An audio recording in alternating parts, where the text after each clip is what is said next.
pouco terminei uma reunião com o ministro Mandetta, aproximadamente 30 minutos, e discutimos a situação atual do Ministério, bem como da pandemia. Uma conversa bastante produtiva, muito cordial, onde nós selamos um ciclo no Ministério da Saúde. Ele se prontificou, como era esperado da minha parte, participar de uma transição a mais tranquila possível, com maior riqueza de detalhes que se possa oferecer, e em comum acordo, mas o termo técnico não é esse, eu o exonero do Ministério nas próximas horas. Foi realmente um divórcio consensual, porque acima de mim, como presidente, e dele como ainda ministro, está a saúde do povo brasileiro. A vida, para todos nós, está em primeiro lugar. A questão do coronavírus se abate sobre todo o mundo e cada país tem as suas especificidades. Como bem disse o chefe da OMS, o Brasil não é diferente. Como presidente da República, eu coordeno 22 ministérios. E na maioria das vezes, o problema não está afeto apenas a um ministério. Quando se fala em saúde, fala-se em vida, a gente não pode deixar de falar em emprego. Que uma pessoa desempregada, ela estará mais propensa a sofrer problemas de saúde do que uma outra empregada. E desde o começo da pandemia, eu me dirigi a todos os ministros e falei da vida e do emprego. É como um paciente que tem duas doenças. A gente não pode abandonar uma e tratar exclusivamente outra. Porque no final da linha, esse paciente pode perder a vida. Sabemos das interpretações que fazem a respeito daquilo que se fala. A interpretação depende da linha editorial ou daquele repórter. Sempre falamos em vida e emprego. Nunca emprego e economia de forma isolada. Nunca.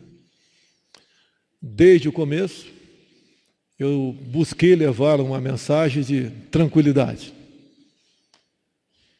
O clima quase de terror se instalou no meio da sociedade. Isso não é bom, porque uma pessoa que vive sob tensão, num clima de histeria, é uma pessoa que está propensa a adquirir novas doenças ou agravar aquelas que ela já tem. Entendemos perfeitamente a gravidade da situação. Gostaríamos que ninguém perdesse a vida, não só por essa, não é por causa nenhuma, que a vida, quando chega ao seu final, a morte toca a todos nós. Eu tenho uma mãe com 93 anos de idade, está bastante idosa, com algumas comorbidades. E espero que ela viva por muito tempo. Ao longo desse tempo, é direito do ainda ministro defender o seu ponto de vista como médico. E a questão de entender também a questão do emprego não foi da forma que eu achava, como chefe do Executivo, que deveria ser tratado.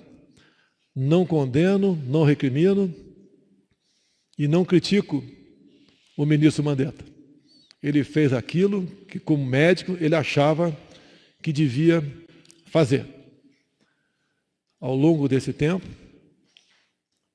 a separação cada vez mais se tornava uma realidade, mas nós não podemos tomar decisões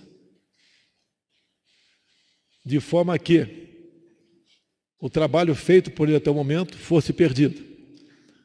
O que eu conversei ao longo desse tempo com o oncologista Dr. Nelson, ao meu lado, foi fazer com que ele entendesse a situação como um todo, sem abandonar, obviamente, o principal interesse, a manutenção da vida, mas sem esquecer que ao lado disso tínhamos outros problemas. Esse outro é a questão do desemprego, que cada vez mais nós vemos que são claros no nosso país. Junto com o vírus veio uma verdadeira máquina de moer empregos. As pessoas mais humildes começaram a sentir primeiro o problema. Estas não podem ficar em casa por muito tempo. Então não é aquilo que a gente gostaria de fazer, é aquilo que pode ser feito. Nós não poderemos prejudicar os mais necessitados. Eles não têm como ficar em casa por muito tempo sem buscar só alimento. E os primeiros que sofreram com isso foram os informais, na ordem de 38 milhões no Brasil. Os empregos com carteira assinada, estamos vendo também, como temos conversado com toda a sociedade, cada vez mais estão sendo destruídos. Se chegar a um nível tal, o que nós não queremos é que a volta da normalidade, além de poder demorar muito, outros problemas aparecerão. Nós nos preocupamos para que essa volta à normalidade chegue o mais breve possível. Então, antes mesmo de outras providências, nós tomamos várias medidas. Entre elas, uma das mais importantes é o auxílio emergencial para exatamente os informais e assemelhados. Então, o governo não abandonou, em momento nenhum, os mais necessitados. E o que eu conversei com o Dr. Nelson é que, gradativamente, nós temos que abrir o emprego no Brasil. Essa grande massa de humildes não tem como ficar preso dentro de casa. E o que é pior, quando voltar, não ter emprego. E o governo não tem como manter esse auxílio emergencial ou outras ações por muito tempo. Já se gastou aproximadamente 600 bilhões de reais. E podemos chegar a 1 trilhão. Sei e repito que a vida não tem preço, mas a economia, o emprego, tem que voltar à normalidade. Não o mais rápido possível, conversado com o Dr. Nelson. Mas ele tem que começar a ser flexibilizado, para que exatamente não venhamos a sofrer mais com isso.